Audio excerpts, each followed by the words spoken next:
Following opening match defeats for both Middlesex and Glamorgan, this game between the two may be an important one as the season develops. These are the highlights of day one of the first LV County Championship match from Lords this summer. Glamorgan won the toss and in bright but chilly conditions they opted to bat, but it didn't look that bright a decision when Stephen Finn, fresh from his 14 wickets in the opening match of the summer at Worcester, proved to be too good for Mark Cosgrove, who was bowled behind his legs to just Finn's second ball of the match, the Aussie gone for a duck. Finn's opening partner Tim Murtagh was nearly among the wickets early too. He found the edge of Gareth Rees's bat, the ball going for 4 as Glamorgan began nervously. Michael Powell was finding Finn no easier to face than any other batsman so far this season, and he too had a let-off early in his innings. But once those nerves settled, Powell began to find some form, playing some attractive shots at a delightful-looking Lord's ground. Indeed, he and Rees were able to not only see off the threat of the new ball, but also carry Glamorgan to lunch with no further losses. Not that it was all plain sailing. Powell inside edged a ball from Gareth Berg to the fine leg boundary for another 4. And he went to his 50 off only 74 balls with a neat shot backward of point.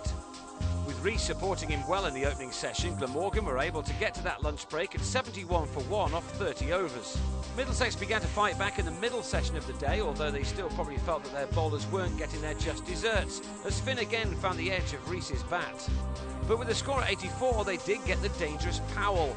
He fished at a ball from Murtagh and was easily taken behind by John Simpson for 55. Rees had been incredibly patient against some very tidy bowling from the Middlesex seamers before lunch, but he was able to play with a little more freedom in the afternoon, and he and Ben Wright carried the score into 3 figures.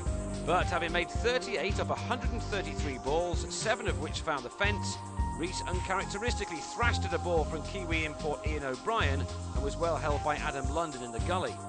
Wright followed for 11 with a score at 131, leaving captain Jamie Dalrymple to try to get the innings back on track.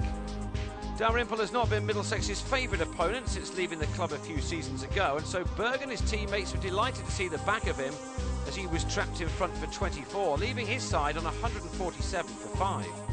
Middlesex were now on top, but they were still finding the gods against them at times, emphasised by this leave alone by Mark Wallace, which also went for 4. Wallace and Jim Allenby have plenty of battling to do, and in a patient yet rewarding stand, they started to even the game out again. Glamorgan had wilted towards the end of their last match, a comprehensive defeat at home to Sussex, but at least they were showing bags of fight here. Just occasionally, Wallace was able to relieve some of the pressure with a big shot. This from Sean Udall went for 6. The Barra carried Glamorgan to 188 for 5 at tea, and their partnership started to take on real significance after the break, and they increased the scoring rate too. Both batsmen defended well, but were quick to punish anything loose from the Middlesex bowlers. This shot from Allenby was one of 2 sixes he struck as he reached a 50 off 80 balls. Wallace took 49 deliveries for his. Leg spinner David Millar might have felt the force of Allenby's bat, but he got his revenge to finally get the breakthrough after a partnership of 111. Allenby tried to smash the ball into a different county, missed, and was legged before for 57 at 258 for 6. That wicket galvanised Middlesex towards the end of the day, and Murtagh had James Harris caught by Andrew Strauss at slip for 7 at 274 for 7. 17 runs later, Dean Koska was bang in front to O'Brien for 10. Wicketkeeper Wallace was joined by David Harrison, who helped Glamorgan reach 300, before the latter chipped Berg straight to Udall for 9. Hugh Waters stuck around with Wallace for the final 10 minutes of the day, which ended with the Glamorgan keeper still there on 73, and his side on 309 for 9, with honours seemingly even at the end of the opening day. Time will tell whether it stays that way as Middlesex's young team get to the crease on day 2.